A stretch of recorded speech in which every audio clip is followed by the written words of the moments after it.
প্রতিদিন সকালে ঘুম থেকে উঠেই আর সবার মতো ইরানিরাও ফোন হাতে নেয়, তবে সেটা খবর দেখা বা কাউকে বার্তা পাঠানোর জন্য নয়, বরং এটা জানতে যে দিনের লোডশেডিং কখন শুরু হবে।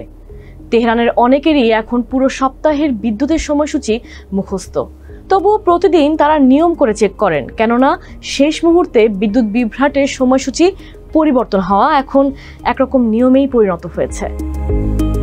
তবে এর চেয়েও বড় সমস্যা পানি সংকট।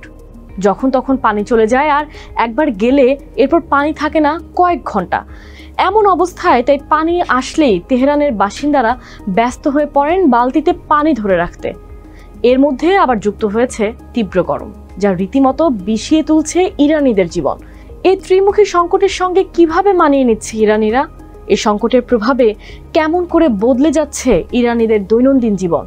সে সবই জানাবো আল জাজিরার প্রতিবেদনের আলোকে। সঙ্গে আছি আমি কাশফিয়া রুহি।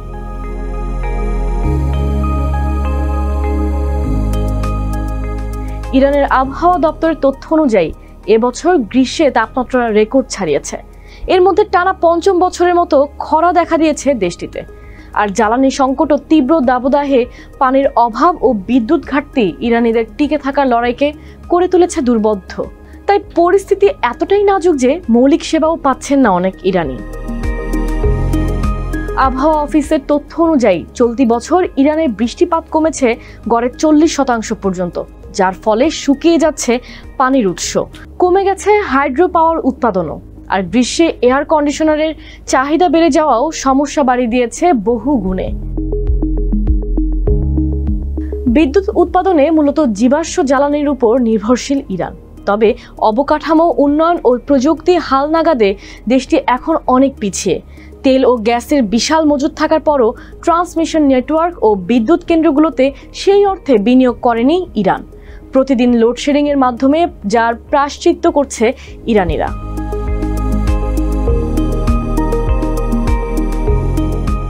বিদ্যুৎ, পানি ও গরমের ত্রিমুখী সংকটের বিরুদ্ধে লড়াই চালিয়ে যাচ্ছে ইরানিরা।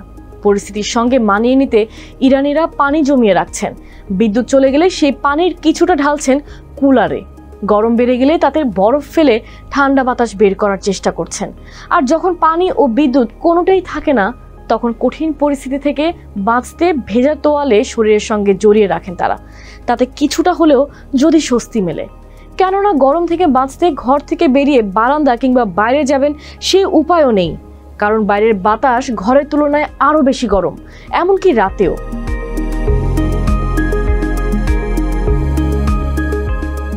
এই সংকট শুধু ঘরের জীবনকেই নয়, ব্যবসা ও কর্মক্ষেত্রকেও ক্ষতিগ্রস্ত করছে। তীব্র গরমের কারণে দোকানপাট ও অফিস ঘন্টার পর ঘন্টা বন্ধ রাখতে হচ্ছে।